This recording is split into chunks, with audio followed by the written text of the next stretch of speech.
अस्सलाम वालेकुम dears, first year biology immunity chapter से second line of defence system से आज का जो हमारी वीडियो लेक्चर है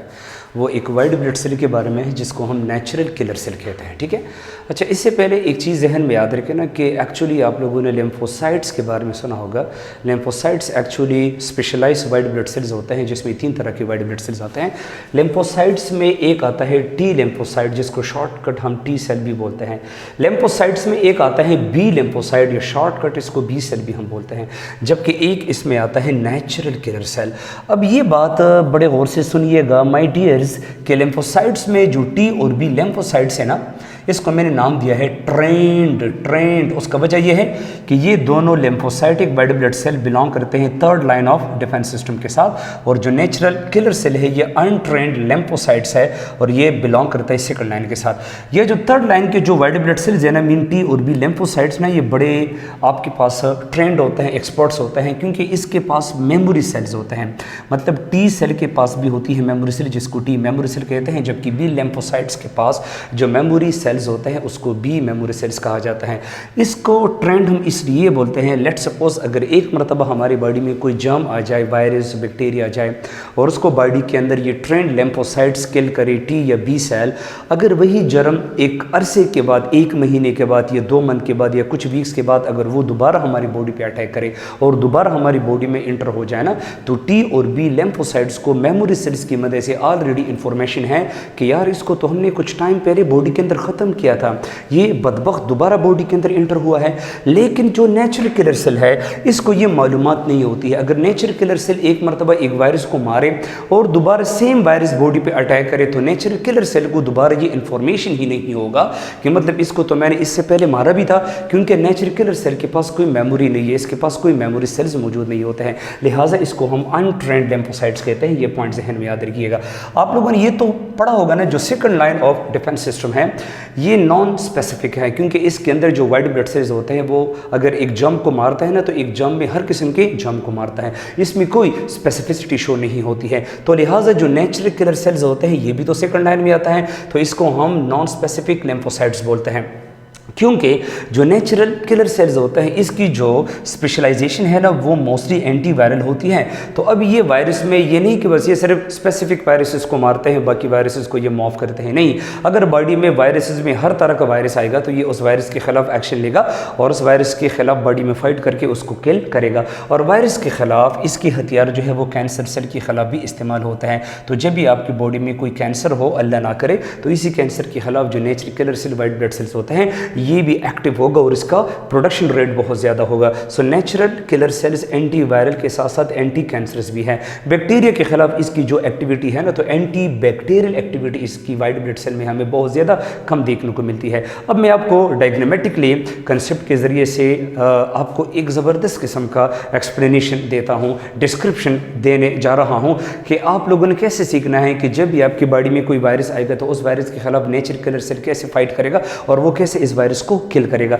लेट्स सपोज ये जो आप लोग देखते हैं ना ये एक वायरस है, लेट्स सपोज ये एक वायरस है और इस वायरस ने हमारी बॉडी की किसी सेल के ऊपर अटैक किया। अब ये वायरस इस सेल के अंदर अटैक करके इन्होंने इस सेल के अंदर कब्जा किया और इस सेल की मशीनरी को खुद अपने लिए इस्तेमाल करके रिप्रोडक्शन किया और रेप्लिकेशन की मदद से अपनी औलाद को बहुत ज़्यादा इस सेल के अंदर पैदा किया। तो अभी इस पूरे सेल के अंदर आप लोगों को सिर्फ वायरसेस नज़र आ रहे हैं, तो इट मीन के वायरसेस ने इस सेल को अपनी गिरफ्त में लिया है, तभी हम इसको वायरल इन्फेक्टेड सेल कहते हैं, क्योंकि इस सेल को पूरा 100% वायरस ने इन्फेक्ट करके रखा हुआ है, अपनी गिरफ्त में लिया है, इसको वायरस ने अपने कब्जे में लिया हुआ है। जब भी एक हमारी बॉडी का कोई भी सेल वायरसेस के गिरफ्त में आ जाता है तो अभी इस सेल को ये इन्फॉर्मेशन मिल गया कि अभी तो मेरा खैर नहीं है, क्योंकि वायरसेस ने मेरे ऊपर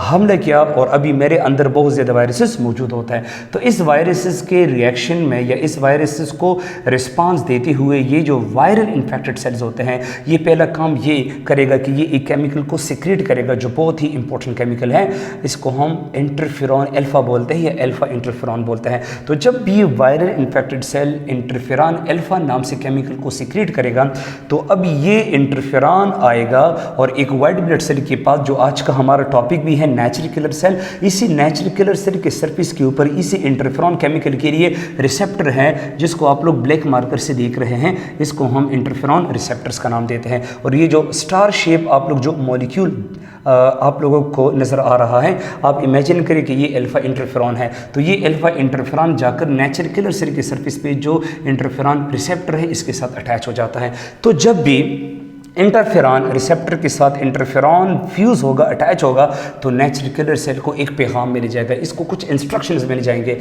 हिदायत मिल जाएंगी कि यार आप सो रहे हो, आपको नहीं पता कि बॉडी में वायरसेस आ चुके हैं और उन्होंने सेल्स को अपनी गिरफ्त में लिया है। अब ये नेचुरल किलर सेल जो है ये बहुत गुस्सा हुआ है कि यार बॉडी में कोई गड़बड़ है, something is going wrong in the body. अब यही पिक्चर मैंने दोबारा यहाँ पे लिया हुआ है। ये जो वायरल इन्फेक्टेड सेल होते हैं ना, इसके पास तो मतलब एंटीवायरल एंजाइम्स होते हैं, लेकिन ये तो एक टाइम पे सारे के सारे वायरसेस को अंदर से ख़त्म नहीं कर सकते। ये वायरल इन्फेक्टेड सेल कुछ वायरसेस को तो ख़त्म कर लेते हैं, लेकिन बहुत ज़्यादा वायरसेस स्टिल इसके अंदर जिंदा होते हैं। लिहाजा वायरल इन्फेक्टेड सेल की बस की ये बात नहीं कि ये पूरे के पूरे वायरसेस को ख़त्म करे। तो ये जो वायरल इन्फेक्टेड सेल है जिन्होंने प्राइमरी काम यहाँ पे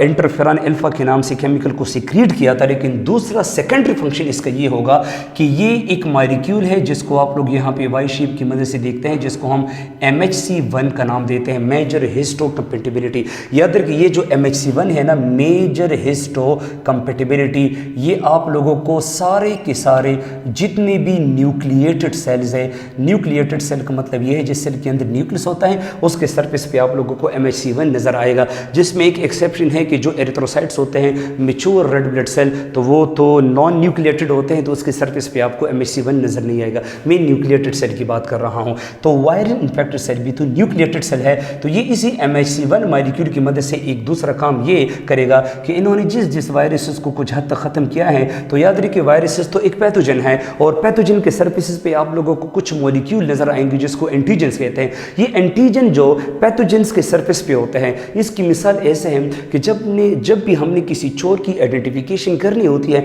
हम उसको उसके चेहरे से आसानी से पहचान सकते हैं। तो ये जो एंटीजन है, इस एंटीजन को डिटेक्ट करके और देख के हमारी बॉडी ब्लड सेल को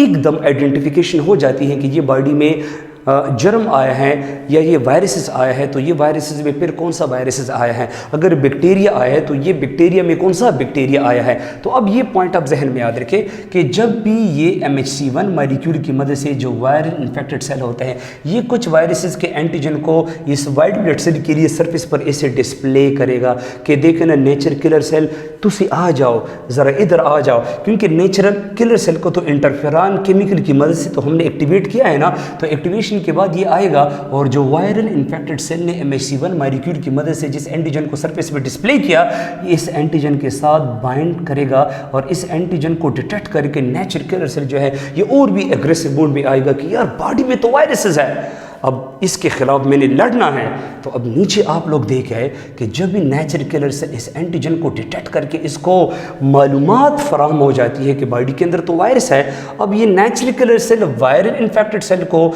कहता है कि तुसी फिक्र ना करो, अब मैं जानूँ और मेरा काम जाने। अब ये नेचुरल किलर सेल है जिन्होंने हाथ में AK-47 लिया हुआ है और ये वही वायरल इन्फेक्टेड सेल है जिसके अंदर वायरस मज़े कर रहे हैं, लेकिन इसको नहीं पता कि अभी हमारे ऊपर एक खुदकुश धमाका होने वाला है। तो ये जो नेचुरल किलर सेल है ये पहले परफोरिन नाम से कुछ एंजाइम को सिक्रेट करेंगे और ये जो परफोरिन केमिकल्स होते हैं ये इसी इन्फेक्टेड सेल का जो सेल मेम्ब्रेन है इसमें पोर्स पैदा करेंगे जिसको हम परफोरेशंस कहते हैं। तो perforin enzyme is for the perforation. ये जो सेल मेम्ब्रेन, टारगेट सेल के सेल मेम्ब्रेन के अंदर जो आपको न्यूमरस पोर्स नजर आ रहे हैं, इसी पोर्स की मदद से ये नेचुरल किलर सेल अपना दूसरा एंजाइम इंजेक्ट करेगा जिसको प्रोटीएसेस या ग्रेन्जाइम्स बोलते हैं। तो इसी पोर्स की मदद से जो प्रोटीएसेस एंजाइम्स होते हैं ये जब इंटर कर जाते हैं और ये जो परफोरिन ने पोर्स क्रिएट किए हैं ये इसी प्रोटीएसेस एंजाइम की एंट्री के लिए बनाए हैं। प्रोटीएसेस एंजाइम जाके इस कंप्लीट इन्फेक्टेड सेल समेत वायरसेस को डिस्ट्रॉय करेगा। चलो हमने एक सेल की कुर्बानी तो दी, माइटोसिस हो जाएगा, माइटोटिक डिवीजन के बाद कई सेल्स मज़ीद आ जाएंगे, लेकिन ये एक सेल के अंदर जो थाउजेंड्स नंबर में जो वायरसेस मौजूद होते हैं जिसकी प्लानिंग अभी ये थी कि अभी हमने और सराउंडिंग नॉर्मल सेल्स को भी हमने बर्बाद करना है, तो हमने और सराउंडिंग सेल्स को इसी वायरस की अटैक से बचा लिया। ये बड़ा ज़बरदस्त वाइट ब्लड सेल है, that is called natural killer cell. उम्मीद करता हूँ कि आप लोगों ने लेक्चर अच्छे से सीखा होगा। Thank you. स्टेबलिस, अल्लाह हाफिज़।